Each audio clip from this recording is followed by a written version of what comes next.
제 이제 선배 목사님 중에 은퇴하셨는데 이분은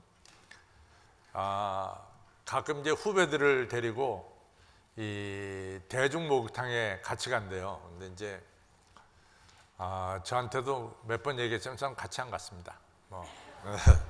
왜냐하면은 우리 뭐 어려서부터 이 뭐 샤워하는 생활이 익숙해졌기 때문에 굳이 뭐 나 대중탕에 가서 뭐 가는 거 별로 좋아하지 않아서 안 갔는데 우리 그 목사님들이 같이 다녀와서 하는 얘기가 야, 왜 뭐하라 그 선배 목사님이 너희들 데리고 같이 맨날 대중목욕탕 가자 그러냐 그랬더니 딴 게 아니라 이 대중목욕탕 가면 이 선배 목사님께서 그 뜨거운 열탕 있잖아요. 열탕 들어갔다가 또 나와가지고 냉탕에 들어가고 또 냉탕에 있다가 다시 열탕으로 옮기고 뭐 이런 걸 많이 한대요. 그러면서 이제 데려온 후배들 보러 너희들 해라. 근데 그게 누가 그렇게 쉽게 됩니까? 그것도 그냥 오랫동안 그것이 이제 단련된 분들이 뭐 열탕에 갔다가 냉탕에 가고 냉탕 갔다가 열탕 가지 처음 뭐 선배가 가자 그래서 따라간 목사님들이 어떻게 그거 하냐고 그랬더니 너희들은 그것도 못해 뭐 이러면서 자기 자신이 아주 이 건강하다는 것을 후배들 앞에 이제 자랑하더라 그 말이죠. 근데 뭐 여러분들 중에 열탕 갔다 냉탕 왔다 갔다 하는 분들이 있는지 모르겠지만은 오늘 성경에 보면은 이 베드로가 열탕에 있다가 냉탕으로 가는 게 오늘 성경에 나온 내용이에요. 그래서 우리가 마태복음 16장이 되면은 마태복음 전체가 28장이거든요. 28장인데 그 28장에 14장이 중간이겠죠. 근데 중간보다 조금 올라가면 이제 16장이 되는데 이 16장이 예수님의 이제 사역의 하나의 변곡점, 터닝 포인트가 되는 그런 장이 마태복음 16장이다 이렇게 볼 수 있습니다. 예수께서 수많은 기적을 이제 갈릴리에서 행하셨고 이제 갈릴리 사역을 끝내시고 예루살렘 사역으로 내려가시는 이 변화되는 이 장이 바로 마태복음 16장이 됩니다. 그래서 예수님께서 이 제자들을 데리고 가이사라 빌립보 지방에 가셨어요. 근데 이제 가이사라 빌립보라고 하는 것은 이 가이사라 하면은 로마 황제 가이사를 가리키죠. 그래서 헤롯이라고 하는 이 왕이 황제 아우구스토를 위해서 지은 거기 황제 집이 하나 있습니다. 그래서 그것을 가리켜서 가이사라 빌립보다 이렇게 이름하고 있는데 지금에는 이제 벤나이스라고 이같이 부르고 있습니다. 벤나이스라고 베니아스라고 부르고 있습니다. 베니아스라고. 근데 이 지역은 어떤 지역이냐면은 우리가 샘물이 솟는다 그러잖아요. 샘물은 땅에서부터 물이 이렇게 펄컥펄컥 올라오는 걸 갖다가 샘물이라 부릅니다. 근데 실제로 베니아스라는 지역에 가면은 정말 이 샘이 많은데 아래에서부터 물이 이렇게 벌컥벌컥 올라와요. 그래서 조금 이같이 나스가 괜찮아지면은 그 샘에 우리가 들어가 보면은 샘에 이렇게 누우면요 등어리로 이게 물이 팍팍 올라오는 걸 갖다가 느껴요. 그래서 정말 땅 속에서부터 물이 올라오는구나 하는 걸 갖다 느끼게 됩니다. 이러한 샘이 베니아스라는 곳에는 여러 개가 있어요. 그래서 여러 군데에서 물이 솟아 올라가지고 그 물이 합쳐지니까 큰 강을 이루는 겁니다. 바로 그 지역이 가이사라 빌립보, 지금에서는 뭐라고 말하냐면 베니아스다 이렇게 불러요. 근데 이제 베니아스에 가면은 그 앞에 같이 강같이 물이 쫙 흘러가고 그 바로 맞은편 작에 조그만 야산이 하나 있어요. 근데 그 야산에 큰 동굴이 하나 나 있습니다. 근데 이 동굴이 굉장히 지금에 와서 이름이 뜨는 동굴이에요. 그 동굴은 뭐냐면 팬신이라고 하는 PAN이라는 신이 그 출생했다라고 여겨지는 동굴입니다. 그래서 이 많은 사람들이 그 펜신한테 이 제사를 지내려고 그 지역에 많이 사람들이 모여드는 지역이 바로 베니아스라는 지역이에요. 근데 왜 펜신이 오늘날 유명하냐 하면은 이 펜신은 우리를 혼란하게 만들어요. 혼란케 만드는 신이 펜신입니다. 그래서 펜신 앞에 가서 제물을 바치는 것은 우리 가정이나 나 개인이나 우리나라를 혼란시키지 마십시오. 그런 혼란이란 재앙을 우리에게 주지 마십시오. 이런 마음을 가지고 펜신한테 가서 제물을 바치는 거예요. 펜신이 바로 혼란시키는 신입니다. 근데 제가 오늘날 이 펜신이 굉장히 유명하다 그랬죠. 왜 유명하냐? 우리가 지금 이 시대를 뭐라고 말하냐면 코로나 바이러스 팬데믹 시대다 그래요. 팬데믹. 그 팬데믹은 뭐냐면은 온 세상을 어지럽게 만드는 것 같다가 혼란스럽게 만드는 것 같다가 팬데믹이라고 부릅니다. 그래서 이 팬데믹이라는 말은 바로 혼란시키는 신, 펜신이라는 이름에서 팬데믹이 나온 거예요. 또 여러분과 제가 잘 쓰는 말이 있어요. 막 고통스럽다 할 때 우리는 패닉이라는 말을 하잖아요. 패닉, P-A-N-I-C. 그래갖고 패닉이라는 말을 쓰잖아요. 그 패닉도 역시 펜신에서 나온 거예요. 그러니까 지금의 그 베니아스 그 동굴의 펜신은 상당히 많이 오늘날 쓰는 이름이 돼버렸어요. 바로 거기서 예수님께서 제자들에게 묻습니다. 야, 사람들이 나를 누구라 하느냐? 라고 이제 물어보죠. 그때 제자들이 이제 백성들의 이야기를 대언합니다. 세례 요한, 엘리야, 예레미야 그 중에 하나의 여러 선지자 중에 하나라고 말씀하고 있습니다. 그랬더니 예수님께서 좋아, 그렇다면 너희는 나를 누구라 하느냐? 라고 물어볼 때 그때 이제 베드로가 제일 먼저 대답하죠. 마태복음 16장 16절입니다. 너무 유명한 고백이죠. 주는 그리스도시요 살아계신 하나님의 아들입니다. 정답이죠. 예수님 당신은 우리를 죄악에서 건지시는 구세주이시며 하나님의 아들 신이십니다. 라고 하는 고백이었어요. 근데 이 고백이 너무 정확한 고백이기 때문에 예수님이 베드로를 칭찬합니다. 뭐라고 칭찬하냐?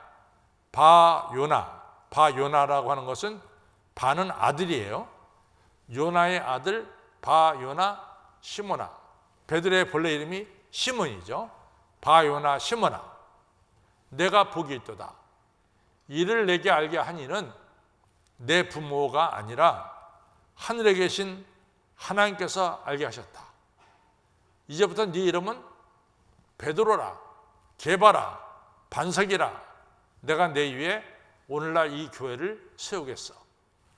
그리고 음부의 권세가 이 교회를 이기지 못할 것이다.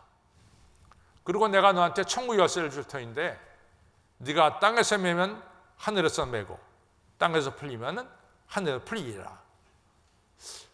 저는 예수님의 제자 중에 이만한 축복을 받은 사람이 있을까? 없어요. 베드로가 유일한 것 같아요. 너는 베드로고 반석이고 그 위에 지금 오늘날 이 교회가 세워질 것이고 음배의 권세가 이기지 못할 것이고 내가 천국 열쇠를 줄 것이고 그리고 땅에서 매면 하늘에서 매고 땅에서 풀리면 하나님이 너와 함께 하신다. 이런 중요한 축복을 베드로가 받게 됩니다.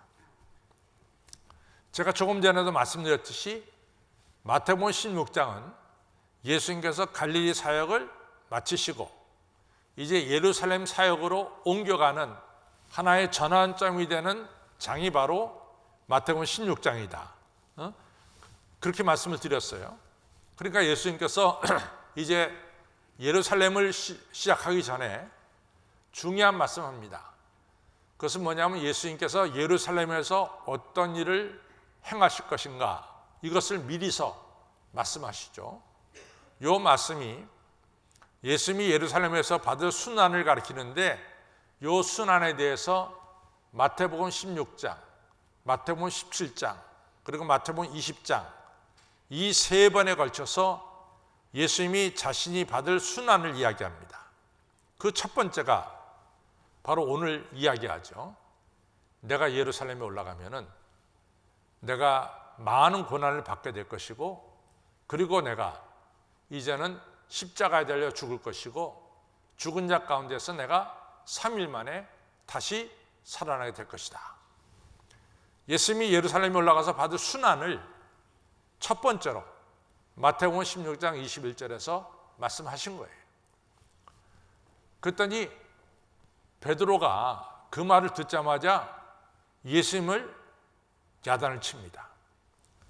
예를 들어서 제가 이기훈 장로님한테 말하기를 I told you 할 때, told you 할 때는 그냥 똑같은 동급에서 I told you 혹은 뭐 I said to you 뭐 이렇게 거의 동급에서 얘기하는 거예요. 영어로 told, T-A-L-K 그걸 갖다 과거로 told, I told you 또는 뭐 I say 뭐 이렇게 얘기한다는 것 같다 하는 것은 동급입니다.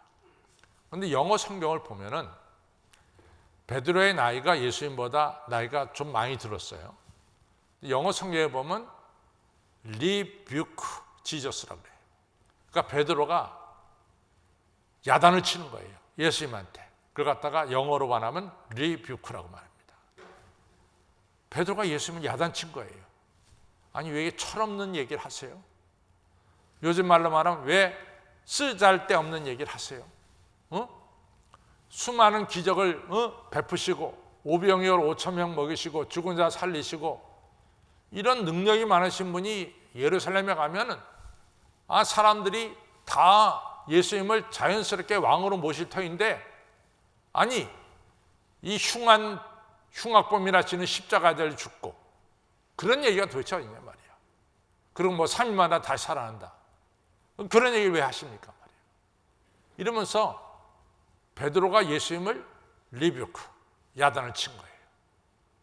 아주 영어 단어를 보면 아주 중요해요. 그냥 철없는 소리 한다고 베드로가 예수님을 야단친 거예요. 그때 예수님이 베드로에게 뭐라고 말하냐면 사단아 물러가라. 너는 나를 넘어지게 하는 자로다. 네가 하나님의 일은 생각지 않고 사람의 일만 생각한다.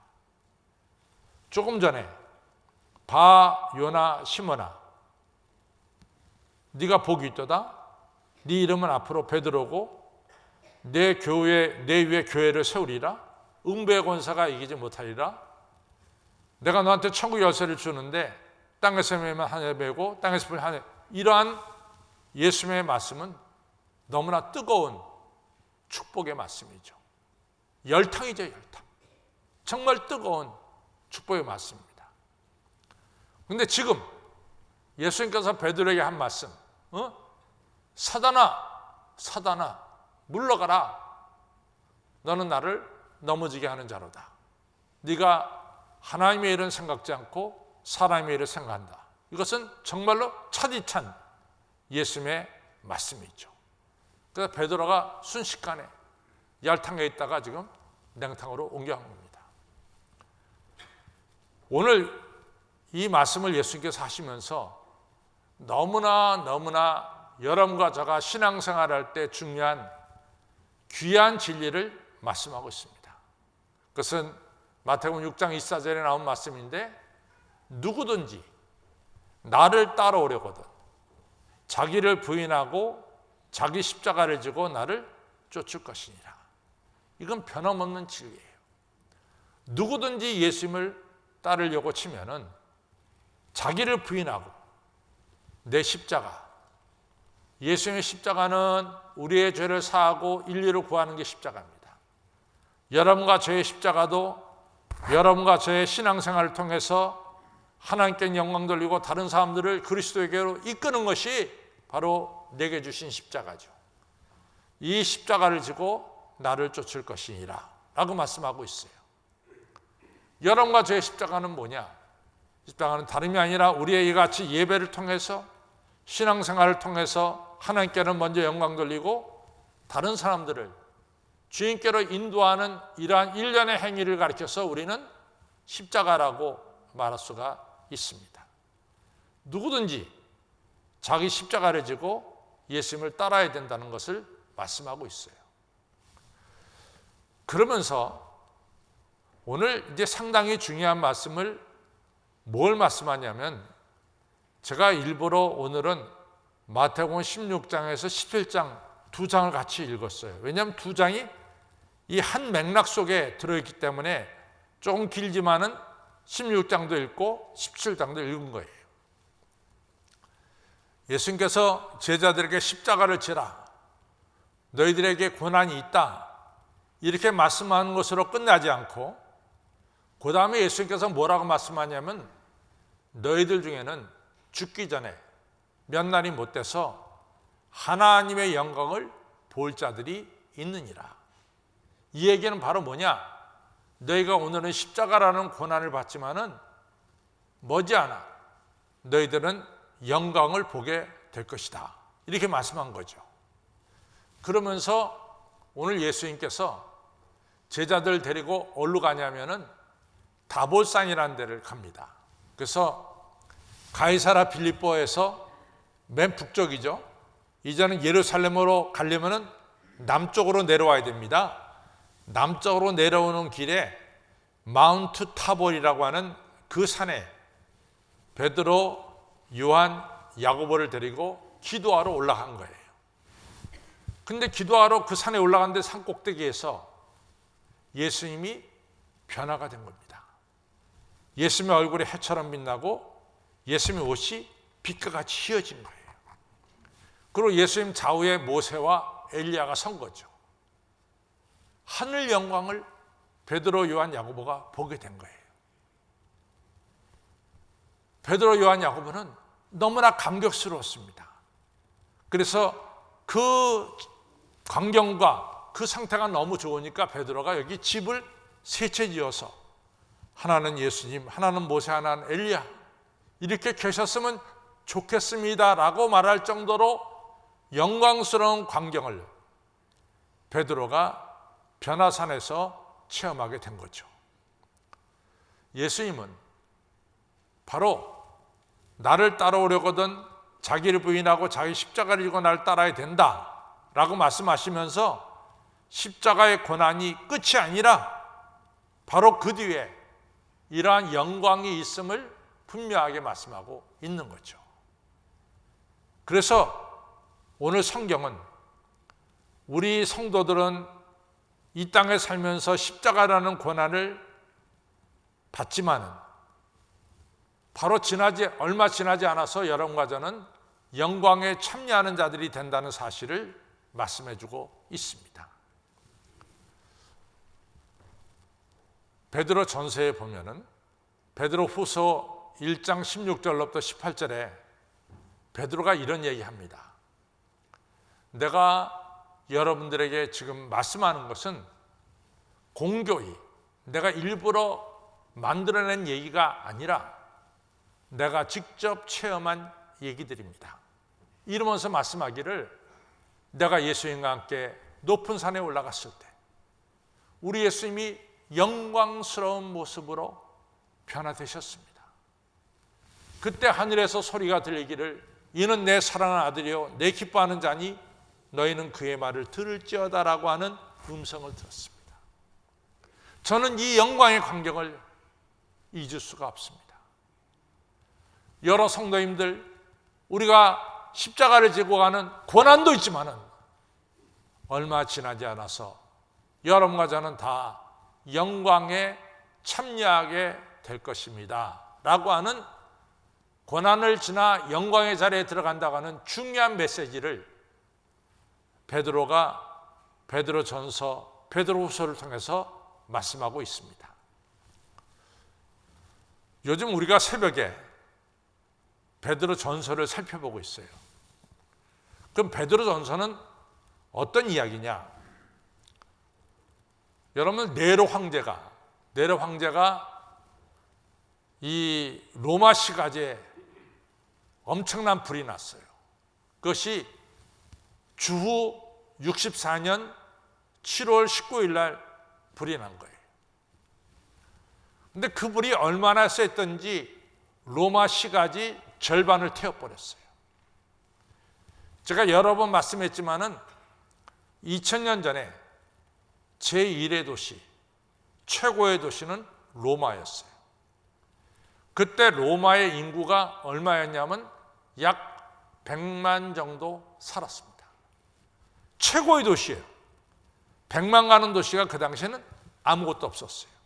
오직 로마만 100만이 갔어요. 그 다음에 제2의 도시라고 불리는 알렉산드리아가 한 70만 정도 모여 살았어요. 근데 100만 도시의 절반이 집이 불이 탄 거예요. 난리가 난 거 아니에요. 근데 네로라고 황제는 무슨 뭐 시나 이른다고 떠들어대고 국민들이 지금 집이 불이 타갖고 난리를 쳤는데 황제가 뭐 하는 거냐 말이지. 그래갖고 로마시에 큰 혁명이 일어났어요. 황제가 도대체 뭐 하는 거냐 말이야. 그러니까 네로가 이제 어려움을 당할 거 아니에요. 백성들이 들고 일어나니까. 그러니까 네로가 자기 피할 길을 갖다가 만든 거죠. 그게 뭐냐면 유대인 크리스찬들이 로마 시가제에다 불을 질렀다. 이렇게 된 거예요. 유대인 크리스찬들이 로마 시가제에 불을 질렀다. 이렇게 되니까 이 로마 사람들이 누구 죽여라? 유대인 죽여라. 누구 죽여라? 유대인 크리스찬 죽여라. 이렇게 된 거예요. 그러니까 크리스찬들이 정말 억울하게 누명을 쓰고 핍박을 당하게 된 거예요.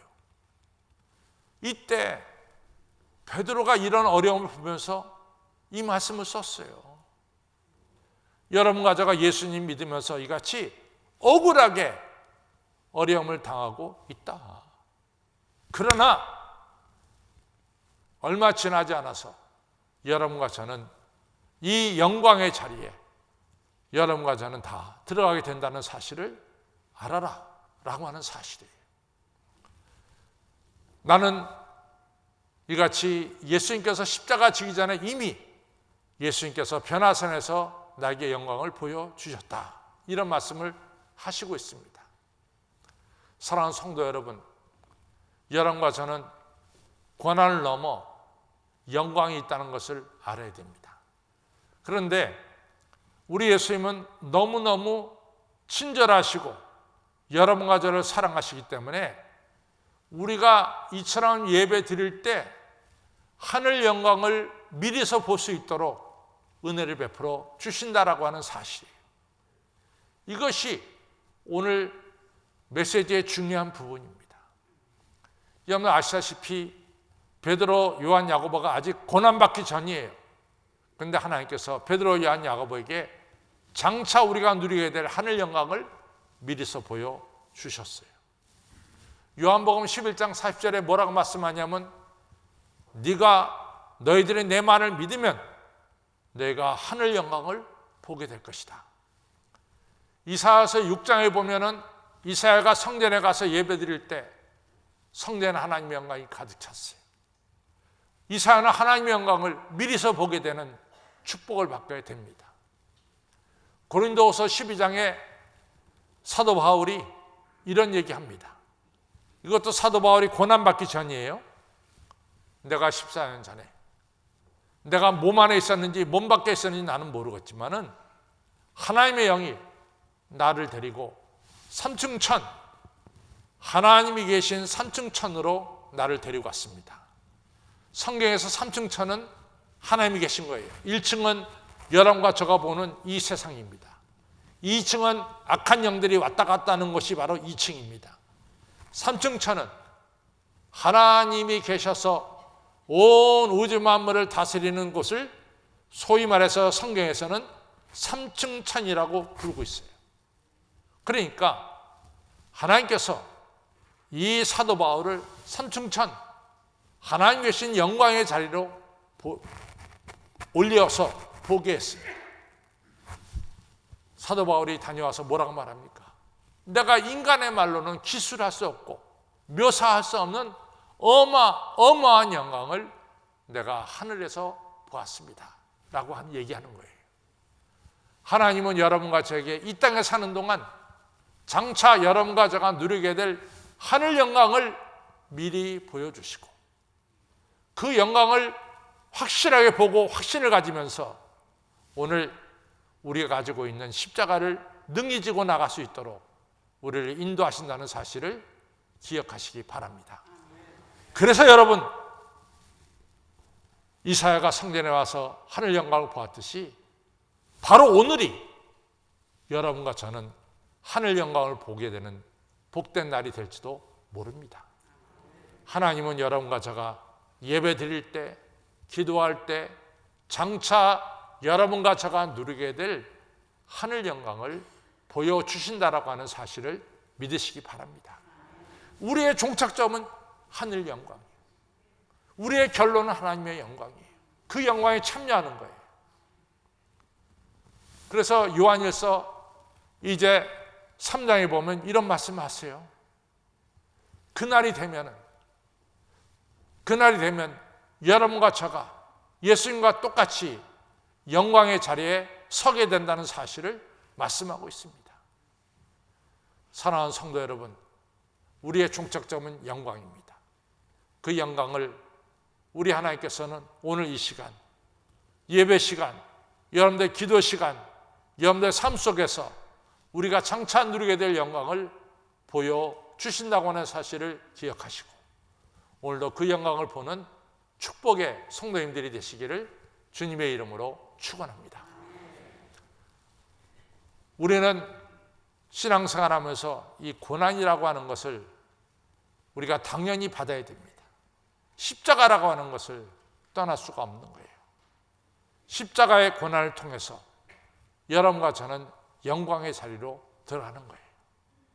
십자가는 바로 영광하고 연결된 겁니다. 신앙생활에 고난 없는 영광은 없습니다.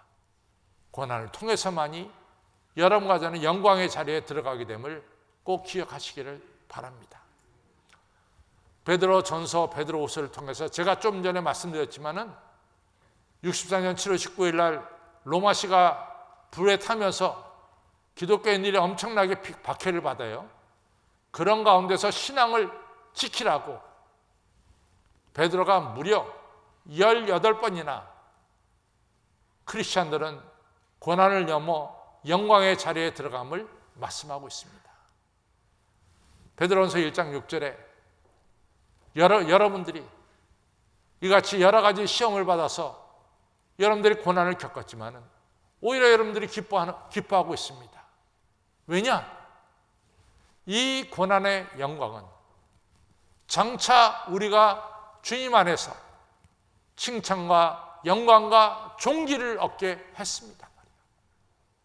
우리가 이같이 고난을 통해서 우리의 믿음이 정말 불에 타 없어질 정금보다 더 귀한 믿음이 돼서 우리가 주님 앞에 설 때 칭찬과 영광과 존귀를 받게 됐습니다. 이런 중요한 말씀을 베드로전서 1장 6절에서 말씀하고 있습니다. 제가 요즘 조그만 책을 하나 보는데 이게 지금 한 200페이지 되나요? 아주 작은 책인데 그 책은 어느 목사님이 쓴 책인데 너무 재미있는 책이에요. 정약용, 우리 정약용이라고 하는 분과 그 다음에 욥이라고 하는 욥기에 나온 욥과 대비해서 쓴 책인데 정약용과 욥. 제가 그냥 이 신문에 나서 이렇게 책 소개될 때 너무 책이 재밌잖아요. 어떻게 욥하고 정약용을 비교하냐 말이지. 그래가지고 그래도 그냥 흥미가 돼서 그 책을 이제 주문해서 사서 봤어요. 근데 글 쓴 분이 목사님인데 정말 글 잘 썼어요. 아주 읽기 편하게 잘 썼는데 그 책의 핵심은 뭐냐? 욥하면 욥은 뭡니까? 고난받은 자의 대명사죠. 그렇죠? 그 다음에 욥기 42장에 보면 고난 끝에 욥은 잃었던 아들 7, 딸 3을 다 찾고 잃었던 재산을 다시 다 회복하게 되죠. 배나 더하게 되죠. 근데 욥이 당한 고난은 이루 말할 수가 없어요. 그러니까 욥기의 결론은 영광과 축복입니다. 그러나 그 과정 속에는 고난이란 게 있죠. 근데 이제 정약용 우리 이분을 보면은 정약용이 정조 시대의 사람이었어요. 정조. 그 다음에 정약용은 그 당시에 1700년대에 천주교를 믿었습니다. 그래서 이 천주교를 믿으면서 하나님을 영접했어요. 정조가 이 정약용을 굉장히 아꼈습니다. 왜냐하면 실학자이기 때문에 굉장히 모든 일을 이같이 프랙티컬하게 아주 실전적으로 이같이 짰기 때문에 얼마나 또 많은 발명을 했어요. 그러니까 그 시대에 우리나라 이 문명을 발전시킨 분 중에 하나가 바로 정약용인데, 이분이 글쎄 이 천주교를 믿는다고, 하나님 믿는다고 하는 것 때문에 이분이 박해를 받습니다. 박해를 받아가지고 이분이 강진에 내려가서 유배 생활을 참으로 오래 해요. 그런 동안에 이분이 아들 6, 딸 3인가를 낳는데, 그 아들과 딸이 거의 대부분 이분이 유배 가는 동안에 뭐 정확하게 내가 아들 숫자를 모르겠는데 죽어요.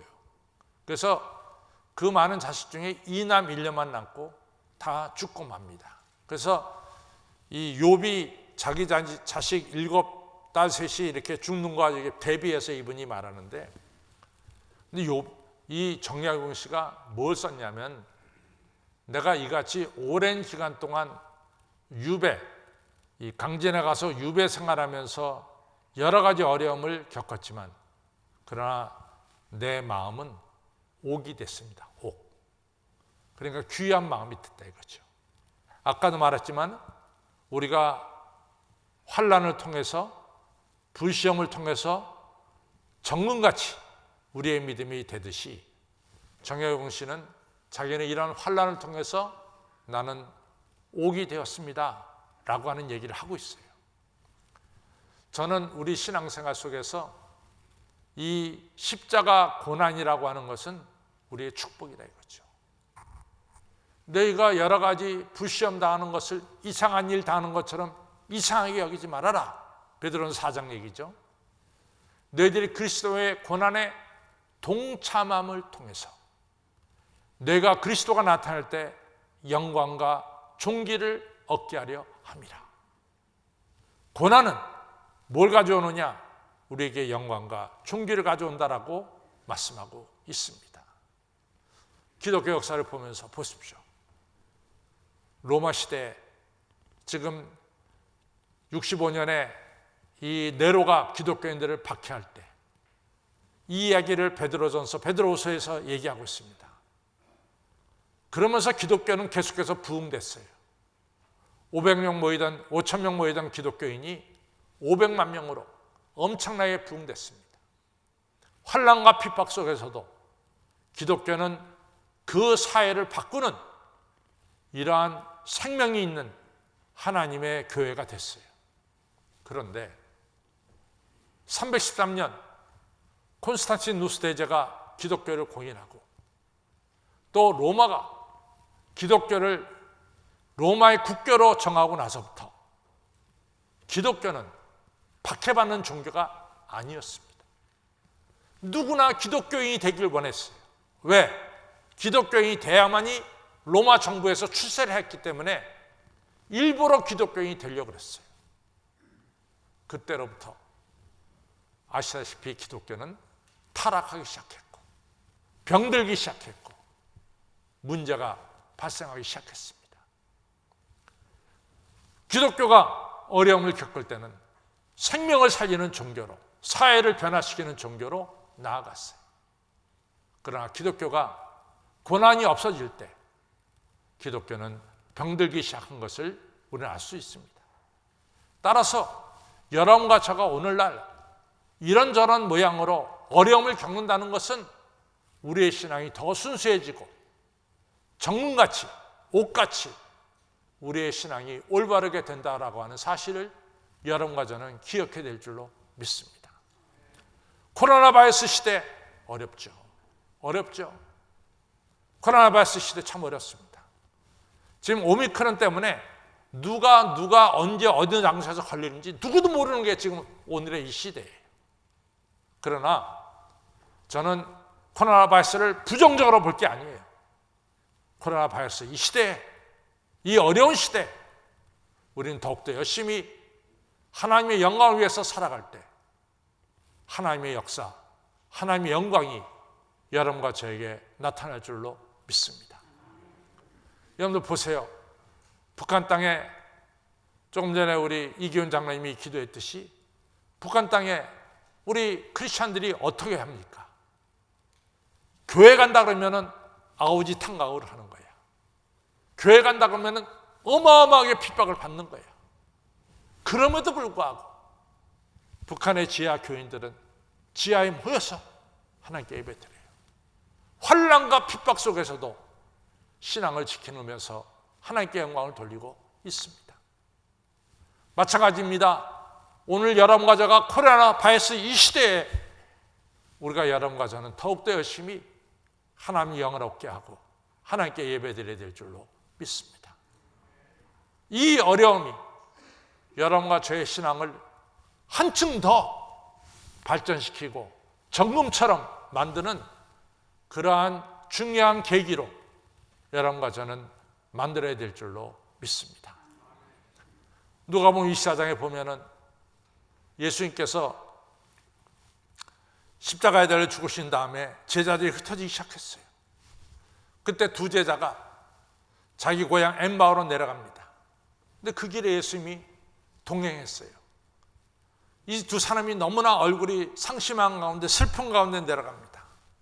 예수님 묻습니다. 이 자네들 이렇게 나그네죠, 나그네. 근데 이 두 사람은 예수님인지 모르죠.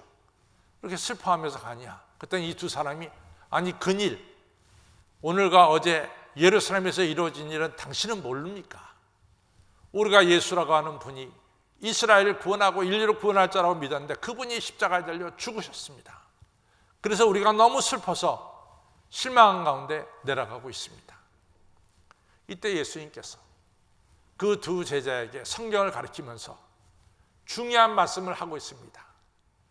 그리스도가 이런 고난을 받고 영광에 들어가야 될 것을 몰랐느냐 말이야. 고난을 통해서 영광의 자리로 들어간다는 것을 당신들은 몰랐느냐 말이야. 여러분 그렇습니다.